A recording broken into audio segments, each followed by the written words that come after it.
noches, hermano salvadoreño. Bienvenido a una edición más de este Facebook Live. Te invito a que antes que nada compartamos esta transmisión para poder llegar a más personas y poder hablar un poco sobre el trabajo legislativo, pero principalmente sobre la coyuntura nacional y la realidad de país.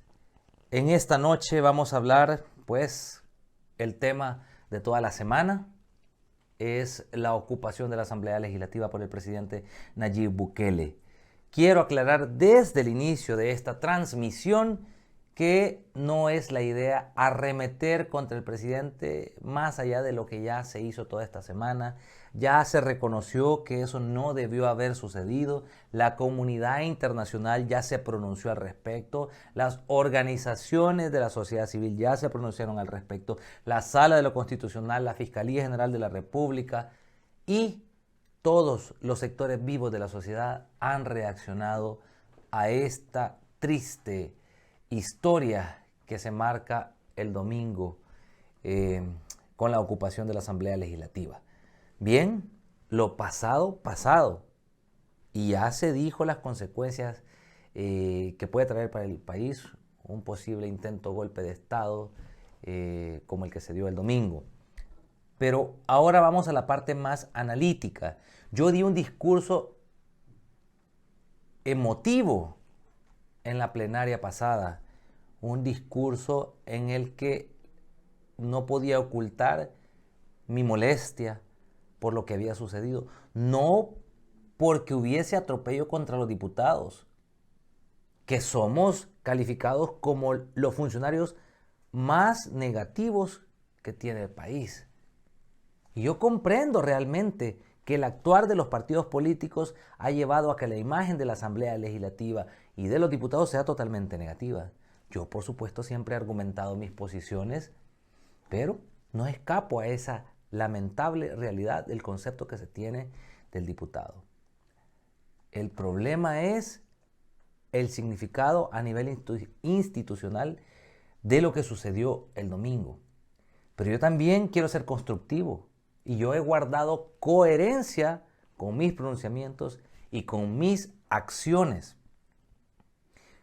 Que un diputado o que otro diputado venga a decir que lo que sucedió es aberrante, que es un atropello a la democracia, que es un golpe de Estado, podrá ser cierto.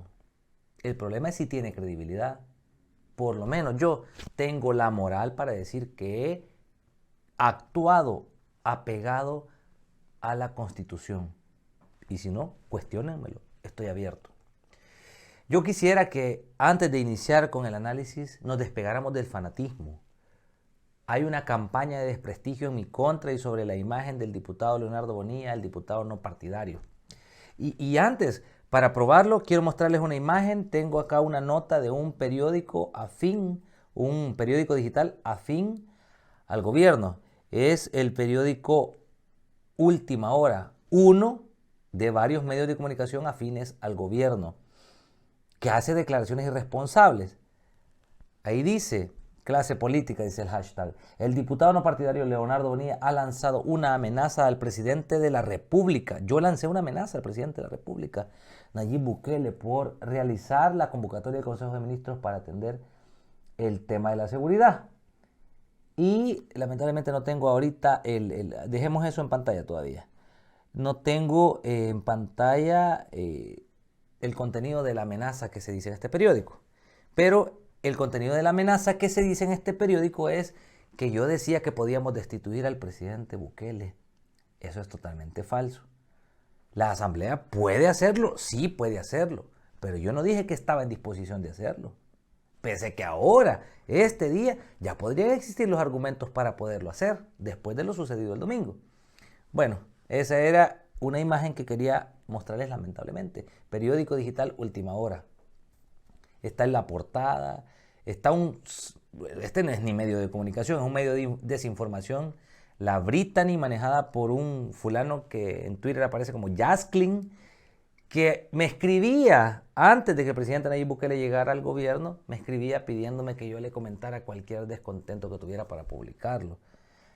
Pero ahora, cuando critico al presidente por cosas que yo considero que no están buenas, pues arremeten en este medio de desinformación la britan. Y yo no creo que un salvadoreño que realmente quiera construir país se deje informar a través de medios, irónicamente, de desinformación.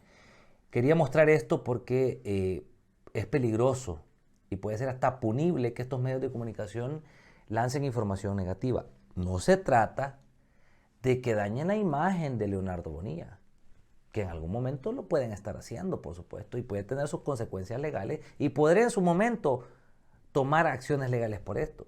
El problema más grave es que lo desinformen a usted, mi amigo, que le hagan creer cosas que no están sucediendo realmente y que lo hagan cambiar de opinión o enardecerse en contra de una institución o de una persona o tener una idea irreal de lo que está pasando. Y eso daña la democracia, porque lo crees tú, lo cree otra persona, lo creen muchos. Y quiero que la vuelvan a poner, porque se me olvidó marcar algo muy importante. Miren cómo ahí está marcado en rojo, dice periódico digital última hora, pero además dice publicidad. Y lamentablemente aquí creo que no se puede ver el alcance que tenía. Tiene una gran cantidad de reacciones y comentarios, pero no, creo que ahí nos vamos a quedar. No quiero mostrar más, pero es lamentable cómo hasta se paga pauta publicitaria para mandar una información totalmente falsa en contra de la imagen de una persona. Pero yo no me estoy quejando aquí de la imagen.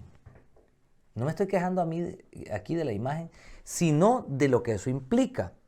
Dañar la voz de un diputado que hasta ahora ha ganado credibilidad. Y lo digo con propiedad. Cualquier pregunta que me hagan puedo decir por qué he tomado cada una de las acciones o decisiones que he tomado. En el Pleno, el lunes de esta semana, yo emití un discurso respecto a lo que había sucedido el domingo con la militarización de la Asamblea Legislativa. Con constitución en mano,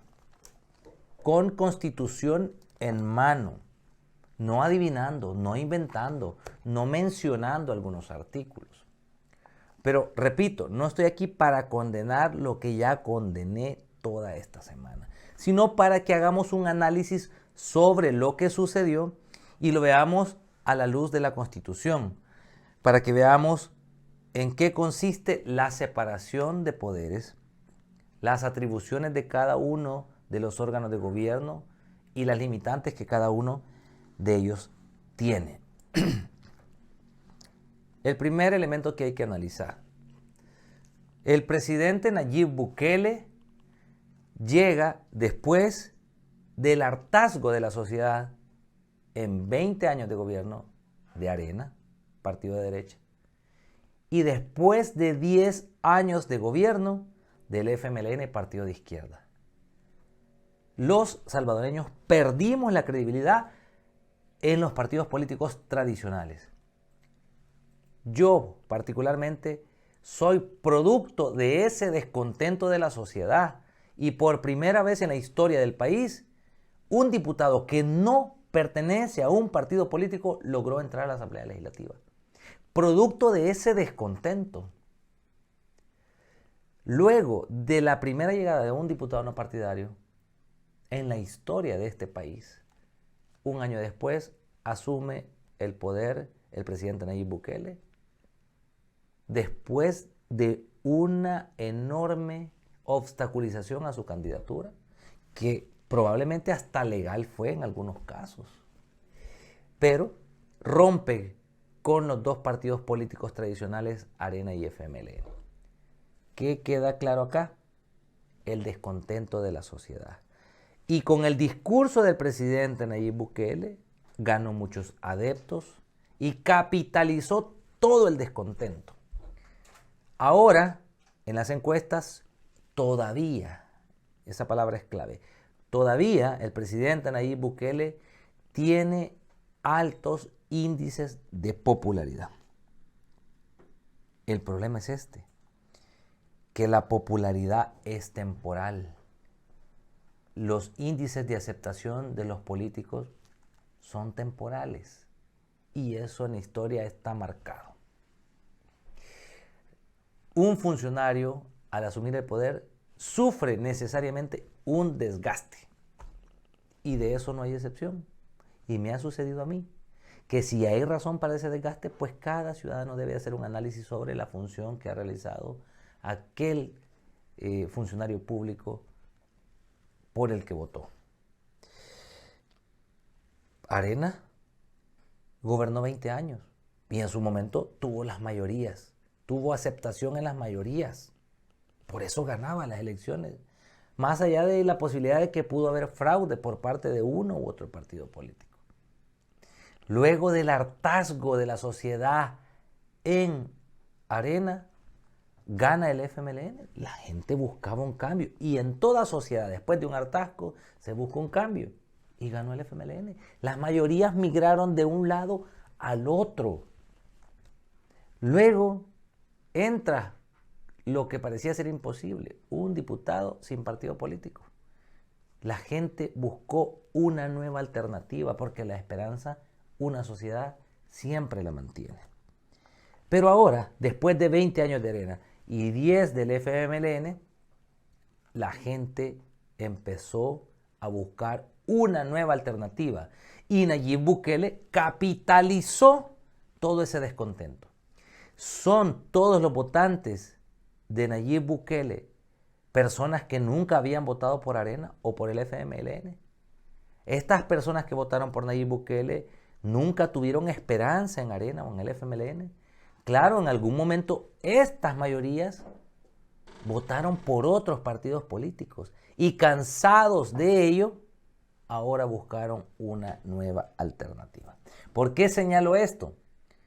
Porque también el presidente Nayib Bukele, como cualquier funcionario público, está sujeto a la posibilidad de un desgaste con cada una de las decisiones que toma. La del domingo, lamentable. No hay forma de justificar lo que sucedió el domingo. Y quiero explicarlo de la forma más objetiva. Y lo digo, presidente Nayib Bukele. Y te digo a ti, mi estimado hermano salvadoreño, lo que pasó el domingo fue un atropello a la institucionalidad. Pero antes voy a hacer un paréntesis, y lo dije en la plenaria y lo he dicho en repetidas veces en medios de comunicación. Yo he estado siempre en función de apoyar al gobierno. Lo dije desde la entrada del presidente Nayib Bukele y lo he demostrado congruentemente con acciones. Y he señalado algunos puntos principales, como que no voté por la comisión para analizar las declaraciones del director del Tejido Social, no voté por los antejuicios de la ministra de Salud, y el director de ANDA. Estuve siempre en la disposición de votar por el préstamo de los 109 millones que están en disputa y que se supone originaron este rompimiento entre los órganos de gobierno. Pero desde antes de que siquiera el presidente Nayib Bukele asumiera la presidencia, yo vengo apoyando lo que es coherente. Un ejemplo, cuando el presidente Nayib Bukele ganó las elecciones, hubo un descontento evidente entre Arena y entre el FMLN. Y buscaron dañar el presupuesto que iba a ejecutar el presidente Nayib Bukele en el 2019. Buscaron incrementar el porcentaje del FODES que reciben las alcaldías. Yo me opuse a ello. No porque los municipios no necesiten desarrollo. Y señalaba que el incremento parejo del 2% al FODES era inconstitucional porque había una desigualdad entre municipios como Antiguo Cujatlán, que es el municipio más rico del país, al que se le iba a incrementar un 2% en el FODES y llegaba a un 10% cuando quizás ni siquiera necesitaba un 5% y que en muchos casos hasta quizás tenía superávit en el presupuesto. Y había municipios como Arcatá o municipios con un déficit financiero que podían necesitar más de ese 10%. Pero más allá de esa desigualdad, incrementar el 2% al FODES implicaba dañar el presupuesto del que iba a asumir la presidencia en el 2019, que era el presidente Nayib Bukele. Yo me he mantenido consecuente en apoyar lo correcto. Y por eso desde ahora digo que tengo la moral para poder hacer juicios de valor.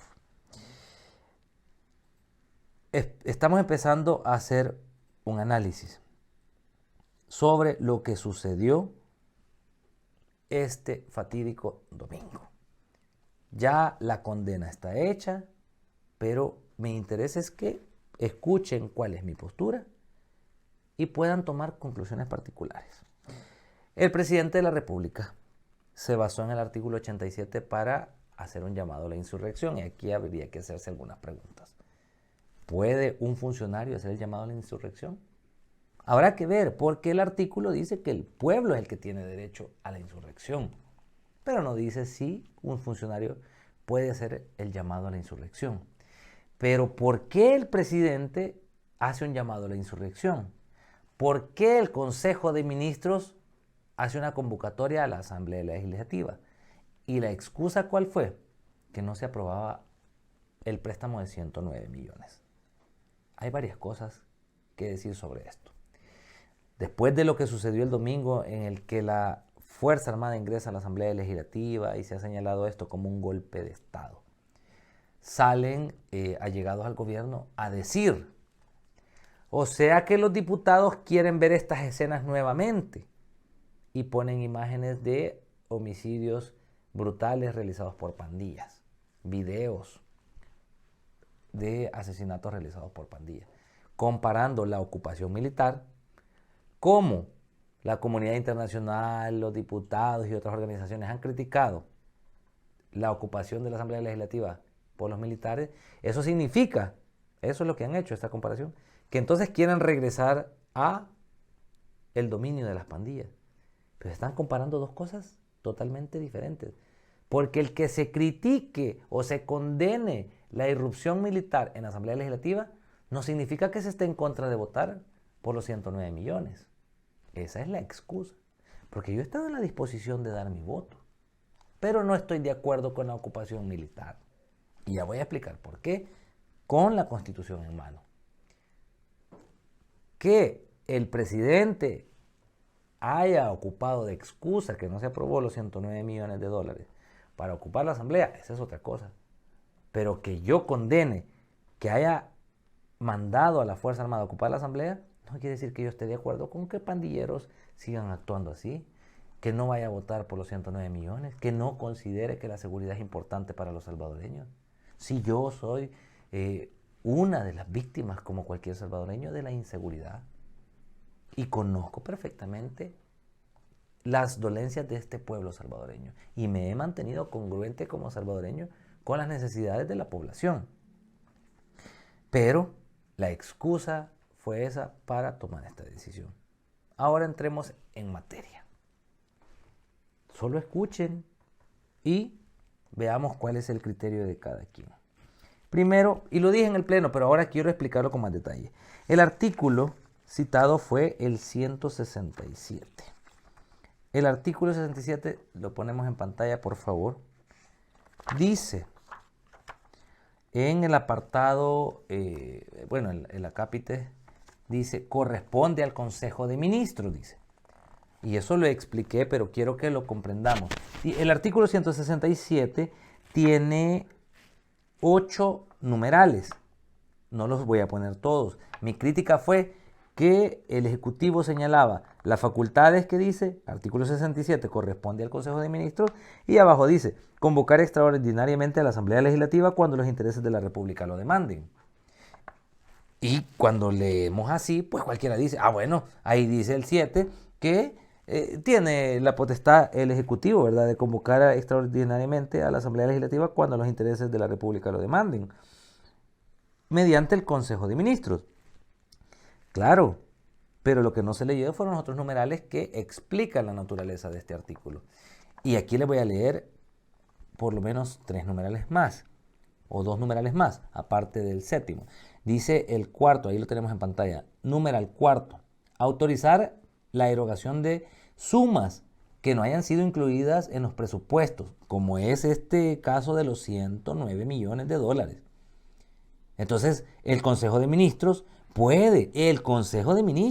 presidido por el presidente de la República, puede autorizar la erogación de sumas que no hayan sido incluidas en los presupuestos. Estos 109 millones no son incluidos en el presupuesto del 2020. A fin, dice, de satisfacer necesidades provenientes de... no es así por así que el Consejo de Ministros puede tomar atribuciones de la Asamblea Legislativa. Aquí hay supuestos, dice, a fin de satisfacer necesidades provenientes de guerra, dice. ¿Hay guerra? No.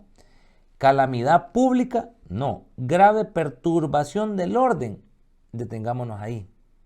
¿Para qué son los 109 millones? Para la seguridad. ¿Y por qué son tan urgentes que se viene a traer a la Fuerza Armada para presionar por estos 109 millones?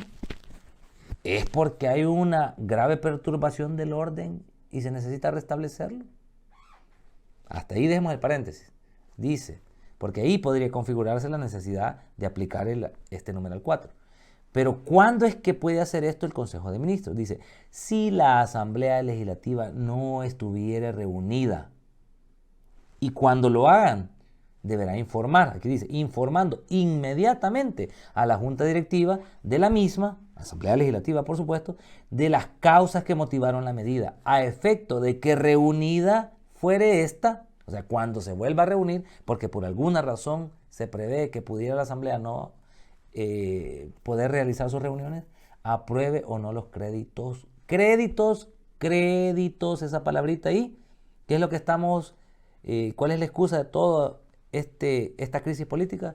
El préstamo. El préstamo es un crédito. Dice, esta apruebe o no los créditos correspondientes. Ese es el numeral 4 del mismo artículo 67 que invocó el Consejo de Ministros. Luego dice el numeral 6. Suspender, o sea, nos pasamos del 4, nos saltamos el 5, porque quiero mencionar estos. Ustedes pueden leer el artículo en sus casas, pero son numerales que llaman la atención. El 6 dice suspender y restablecer las garantías constitucionales a que se refiere el artículo 29. Esta facultad es de la Asamblea Legislativa, suspender y restablecer las garantías constitucionales. Quítame un ratito del artículo. Voy a buscar el 29 acá. Voy a buscar el 29 en la Constitución. Dice el artículo 29, sección segunda, régimen de excepción. En caso de grave invasión al territorio, rebelión, sedición, catástrofe, epidemia u otra calamidad general o grave perturbación del orden público, podrá suspenderse las garantías establecidas en los artículos 5, 6, inciso primero, 7, inciso primero y 24 de esta Constitución, excepto cuando se tratare de reuniones o asociaciones con fines religiosos, culturales, económicos o deportivos. Tal suspensión podrá afectar la totalidad o parte del territorio de la República y será por medio de decreto del órgano legislativo o del órgano ejecutivo en su caso. ¿Ok? Regresemos al 167. Del órgano dice el 29, poneme en pantalla, dice el 6. Suspender y establecer las garantías constitucionales a que se refiere el artículo 29 de esta Constitución, que como ya se los leí dice, se hará por medio del decreto del órgano legislativo o dice del ejecutivo en su caso. Y aquí vamos al caso. Dice, se refiere al artículo 29 de esta Constitución, sí hay una condición, hay un sí, que es un condicionante. La Asamblea Legislativa no estuviera reunida. Pero nosotros cuando recibimos la convocatoria del Consejo de Ministros como Asamblea Legislativa, estábamos reunidos, así es que no se cumple esa calidad. Luego dice, en el primer caso, dará cuenta inmediata, nuevamente, igual que como lo dice el numeral 4, si dispone de aprobación de recursos. Dice, dará cuenta a la Asamblea Legislativa, dice, inmediatamente, de las causas que motivaron tal medida y de los actos que haya ejecutado en relación con esta. O sea, en el 4 y en el 6 vemos que hay condicionantes de cuando la Asamblea no está reunida. Estamos hablando siempre del artículo 167. Y luego vamos al 7º, que es el que invocó el presidente de la República a través del Consejo de Ministros. Y dice, convocar extraordinariamente a la Asamblea Legislativa cuando los intereses de la República lo demanden. ¿Ok? Bueno, quitemos el artículo 167. Entonces vemos que hay una naturaleza. Al menos yo estoy leyendo más ampliamente el artículo 167 y fue la crítica que yo hice, que el Consejo de Ministros no expresó lo que decían los numerales anteriores a este artículo. Pero decía otra cosa también yo en el Pleno. El artículo 168 también dicta otras disposiciones que contrarían los argumentos que planteó el Consejo de Ministros. Antes de que me lo pongas, este artículo dice no lo contrario, sino lo complementario. Veamos el 168. El acápite dice, son atribuciones y obligaciones del presidente de la República. El artículo 67 hablaba sobre las facultades del Consejo de Ministros. Pero el 168 dice, son atribuciones y obligaciones del presidente de la República. Pero lo curioso es que el primer numeral dice cumplir y hacer cumplir la Constitución, los tratados, las leyes y demás disposiciones legales. Pero tengo que lamentar que puedo probar fehacientemente que ya el presidente de la República incumplió la Constitución. Tratados internacionales, porque tenemos un convenio sobre institucionalidad con la OEA y otras instancias internacionales. Las leyes y demás, las leyes dice, y demás disposiciones. Pero la idea aquí no es seguir condenando al Ejecutivo, solo lo dejo planteado. Luego el numeral tercero del artículo 168 dice, procurar la armonía social. Pero el domingo, en esa tarima, fuera de la Asamblea Legislativa, estaba haciendo totalmente lo contrario, llamando a la insurrección. ¿Cómo puede interpretarse procurar la armonía social? O sea, es decir, a través del llamado a la insurrección por esos malditos, 1000 veces malditos, esos sinvergüenzas, delincuentes, no sé cómo estas palabras me llaman a mí a la armonía social. No sé qué piensa usted, mi estimado amigo. Dice, y conservar la paz y tranquilidad interiores y la seguridad de la persona humana como miembro de la sociedad. ¿Y qué tal si ese día a algún loco se le ocurre disparar un arma en medio de esa multitud y muere una o más personas? O siquiera, en el mejor de los casos, solo resultara herida. No habrá puesto en riesgo la seguridad de la persona humana como miembro de la sociedad. El artículo 168 también, siempre el mismo artículo. Estamos hablando de que incumplió con el tema de la Constitución, vulneró la Constitución según el numeral 1, irrumpió la armonía social según el numeral 3, y con el uso de la Fuerza Armada, veámoslo, el numeral 12 del artículo 168 siempre dice, disponer de la Fuerza Armada para la defensa de la soberanía del Estado, de la integridad, para la soberanía del Estado. Aquí no estábamos hablando de tema de soberanía el domingo, de la integridad de su territorio. Nadie estaba amenazando con quitarle territorio a El Salvador. Dice, excepcionalmente si se han agotado los medios ordinarios para el mantenimiento de la paz. Aquí nadie estaba haciendo desorden. Había un desacuerdo entre órganos por un crédito, pero aquí no había un problema que irrumpiera con la paz. Dice, la tranquilidad y la seguridad pública. El presidente de la República podrá disponer de la Fuerza Armada. Por supuesto que es una facultad que tiene el presidente de la República. Podrá disponer de la Fuerza Armada.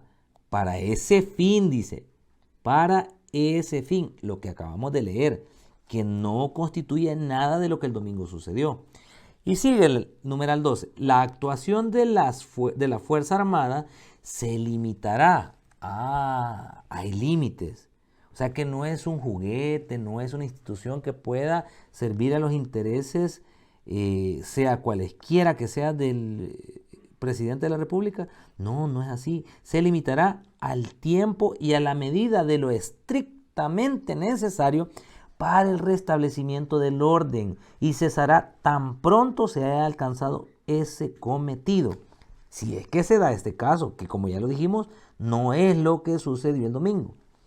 Luego sigue el presidente de la República y vuelve a darle la orden al presidente de informar a la Asamblea, como ya lo vimos en los numerales anteriores. Mantendrá informada sobre tales actuaciones a la Asamblea Legislativa, la cual podrá en cualquier momento disponer del cese. O sea que la Asamblea le puede decir, mire, momento, no hay necesidad de que haga estas acciones. Aquí le está dando las facultades, dentro de las mismas facultades que le da al Ejecutivo, al Presidente de la República, también le está diciendo que la Asamblea Legislativa podrá en cualquier momento disponer del cese de tales medidas excepcionales. En todo caso, dentro de los 15 días siguientes a la terminación de estas. O sea, aquí ya nos pasamos. Entonces, ya regresemos. Vemos cómo el uso de la Fuerza Armada tiene límites y tiene condiciones particulares que en ningún momento dice, mire, si la Asamblea no le hace caso a las peticiones del Ejecutivo, vaya y métase a la Asamblea y oblíguelos. Pero por algo la Constitución delimita esas situaciones. Repito, no estoy hablando de la condena, ya hablé demasiado sobre ese punto. Estoy solo explicando los alcances constitucionales para que ustedes tomen un criterio particular. Ahora retrocedamos al 87. El 87 fue otro artículo que se invocó por parte del Ejecutivo y por parte de otros actores que estaban haciendo sedición para la insurrección, que esto es constitutivo hasta de delito, porque están poniendo al pueblo enardecido sin causa justificada. Y aquí no estoy defendiendo a diputados, ni yo tampoco. O sea, no, aquí separemos una situación. Tratando de ser objetivo y siendo diputado de la República de El Salvador, aquí no voy a hablar de que si los diputados son buenos o son malos o son lo peor que haya parido El Salvador. Usted tiene su propio concepto sobre los diputados, los ministros, el presidente, los magistrados, directores de autónomas o cualquier servidor público, alcaldes o lo que crea. Aquí estamos hablando de institucionalidad. Pero dice, se reconoce, artículo 87, se reconoce el derecho del pueblo a la insurrección, pero también pone límites. Aquí es donde viene el Ejecutivo y solo hasta esa coma le explicó a la población salvadoreña. Es que el artículo 87 dice, se reconoce el derecho del pueblo salvadoreño a la insurrección. Por supuesto, y yo lo dije en el Pleno, yo también sería uno de los que va a la calle en el momento que se rompa con el orden constitucional. Pero sigamos leyendo. Para el solo hay un objeto por el que la Constitución le da ese derecho al pueblo, no al presidente. Leamos otra vez, dice, se reconoce el derecho, dice, del presidente a la insurrección. No, el del pueblo. Y lo estaba llamando el presidente. Habría que analizar si un funcionario puede llamar también a la insurrección. Vaya, dejemos la duda. Para un solo objeto, eso sí. Restablecer el orden constitucional alterado por la transgresión. ¿Cómo se altera el orden constitucional? Dice, alterado por la transgresión de las normas relativas a la forma de gobierno o al sistema político establecidos.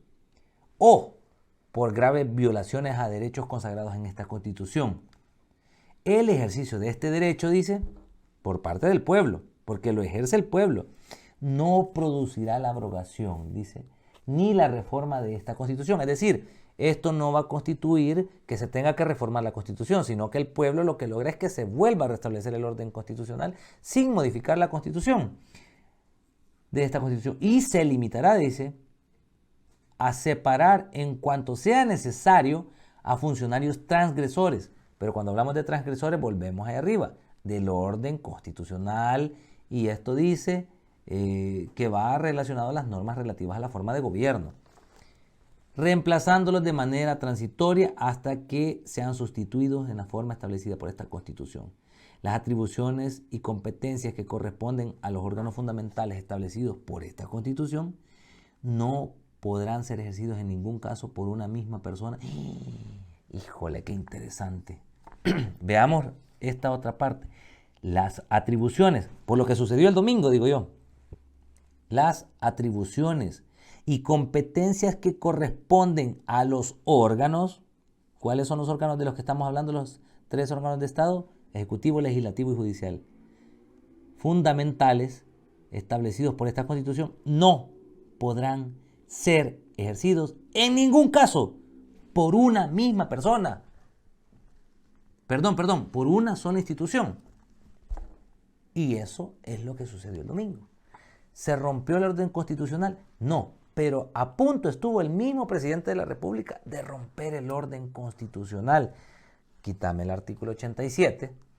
Ahora veamos lo interesante, porque antes hay un artículo que dice algo complementario, el artículo 86.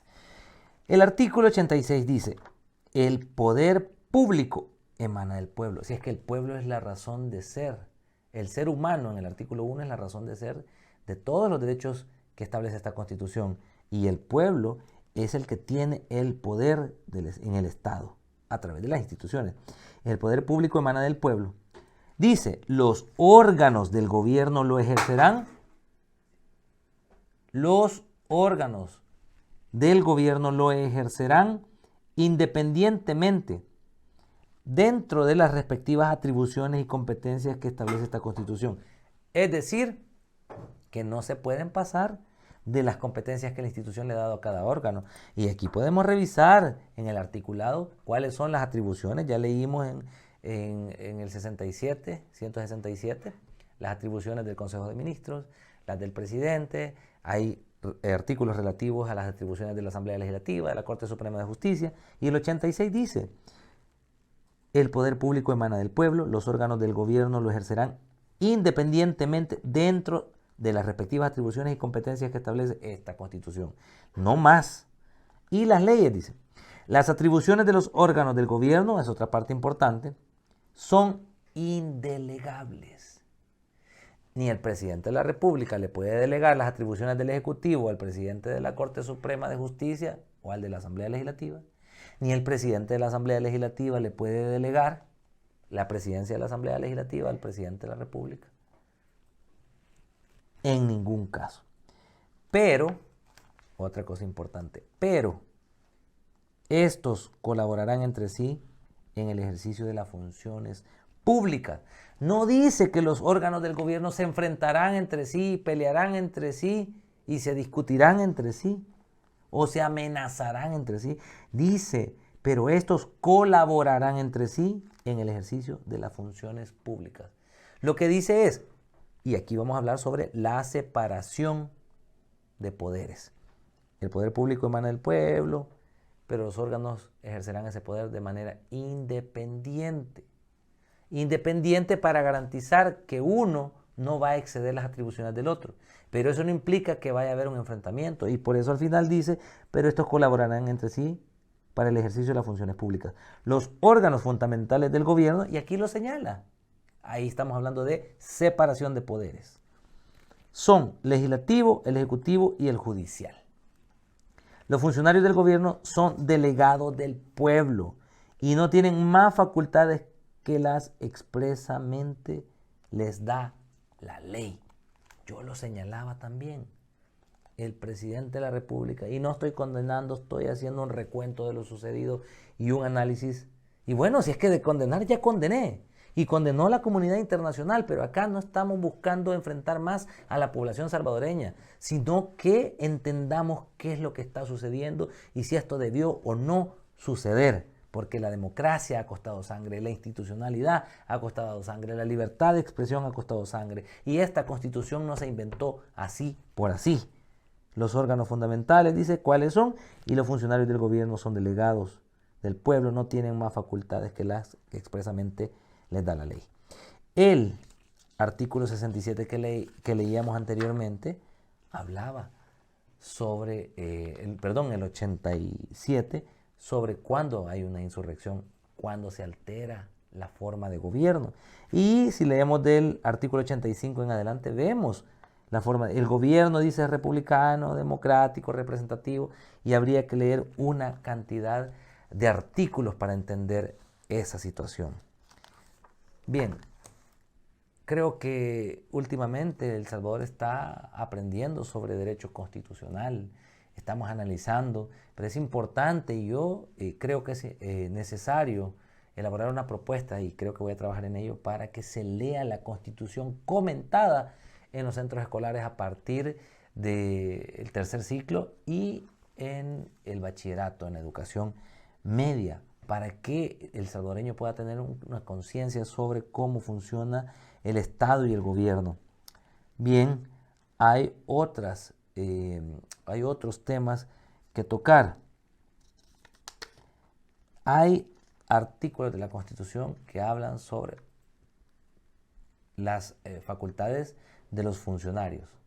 Hay artículos de gobierno que hablan sobre las facultades de las instituciones y la Constitución establece límites. Hay una separación de poderes. ¿Por qué existe una separación de poderes? Lo hemos dicho también.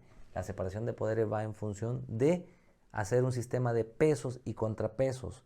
Uno le llama un sistema de frenos y contrapesos. Eso quiere decir que una institución no va a poder pasar sobre sus atribuciones y habrán otras que controlan ese sistema. Por eso no se puede dar un poder absoluto. ¿Por qué? Porque nuestro sistema es republicano y representativo.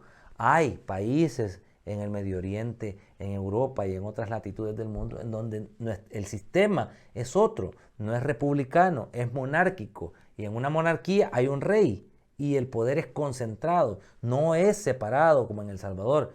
Allá no hay una Corte Suprema de Justicia, allá no hay un ejecutivo y un legislativo, allá hay una monarquía y lo que el rey dice, así es. Hay sistemas de gobierno diferentes, probablemente allá funciona ese, pero por acá, en estas latitudes, no. Y por eso esta Constitución dice, y esta Constitución, así como la saco yo, la sacan una gran cantidad de pseudoanalistas, de pseudoconstitucionalistas, y yo no estoy diciendo que yo sea el mejor, por eso digo, yo estoy leyendo y haciendo mi análisis y ustedes tomen su criterio. Pero todos nos basamos en la Constitución, pero algunos leen solo lo que les conviene. Hay cansancio en los funcionarios públicos por parte de la sociedad salvadoreña. Y eso no se puede negar. El político es la peor lacra a criterio de muchos salvadoreños. Pero ¿y cómo esperar una imagen diferente de un político si lo que se ha expresado por parte de los políticos no ha sido congruente con las actitudes que han tenido? Yo he apoyado y reitero las iniciativas del presidente de la República y espero que después de este exabrupto poder seguir apoyando las iniciativas del presidente de la República. Yo no voté por interpelaciones. Yo propuse dentro de la Comisión Política que después de esto sí condenáramos con un pronunciamiento, pero que también pidiéramos una reunión en Casa Presidencial para buscar las alternativas de solución a este impasse. He tratado de ser concertador. Soy congruente con mis planteamientos desde la campaña. Un claro ejemplo. Yo propuse que no iba a cobrar bonos y hasta ahora he renunciado a todos los bonos. Me dicen algunas personas, mira, pero es que a la gente se le olvida, mira que la gente no agradece, mira que la junta directiva va a disponer de ese dinero. No sé, pero si la gente no agradece, si la junta directiva va a tomar ese dinero, sea lo que sea, yo no me voy a fallar a mí mismo. El presidente de la República propuso, por ejemplo, que se iba a eliminar el CES, la contribución especial para las telecomunicaciones. Y hasta ahora se sigue disponiendo de esos recursos. Creo e invito a la sociedad salvadoreña a que busquemos congruencia en los funcionarios públicos. Yo tendré que dar cuenta al final de mi periodo sobre mi actuar y sobre mis diferentes posiciones, pero todos los funcionarios tenemos que hacer lo mismo. Creo que nos hemos quedado cortos para hablar sobre el sistema de gobierno. Creo que una hora no alcanza para poder explicar cada una de las implicaciones de cada uno de los actos de los órganos de gobierno. En futuras ocasiones podemos estar hablando sobre las competencias particulares que tiene la Corte Suprema de Justicia. Se admitió en este caso una demanda de inconstitucionalidad. Creo que no soy profesor de Derecho Constitucional. He dado algunas ponencias en diplomados sobre esta materia, pero habrán más expertos que también pueden compartir con nosotros. Creo que, repito, es importante que los salvadoreños conozcamos en qué consiste la separación de poderes, que sepamos cómo funciona el gobierno, cuáles son las instituciones, cuáles son las atribuciones de los funcionarios públicos. Porque, por ejemplo, hay departamentos en los que los niveles de escolaridad son bajos. La inversión en educación son tan bajos que muchas personas no comprenden cuál es la función de un diputado. Y un diputado se dedica a andar regalando láminas, a andar regalando abono, a andar dando transporte y otras prestaciones que no son la función particular de un diputado. Y la gente les toma aprecio y piensan que son buenas personas porque a su casa les lleva una canasta básica, pero a los 3 días en una plenaria está votando en contra de esas personas porque las pensiones las manipulan, no quiere aprobar una ley de agua, incrementa impuestos, pero la persona a la que recibe su canasta básica allá en esos departamentos donde la educación es muy limitada, no se da cuenta que esa persona que le regala la canastita está votando en contra de sus intereses. Todo eso pasa por la falta de educación que este pueblo ha sufrido, producto de los mismos políticos que no le han apostado a un tema que podría ser al final una amenaza al interés del sistema político. Así es que este es un espacio para ti, este es un espacio para todos ustedes, para que escuchen una de 1000 posiciones y puedan crearse un propio criterio. Los invito a seguirme en mis redes sociales, Leonardo Bonilla, @Leonardo Bonilla, en YouTube, Instagram, Facebook, Twitter, para que podamos estar en contacto. Creo que es necesario que estos espacios se den por parte de todos los funcionarios públicos para construir país. Yo no pido que me tengan toda la credibilidad a ciegas, pero que tampoco se la tengan a otros. Escuchemos diferentes opiniones, pero creémonos un propio concepto. Estar en este espacio para mí es importante porque mi interés es que hagamos país. Agradezco su atención. Muchas gracias.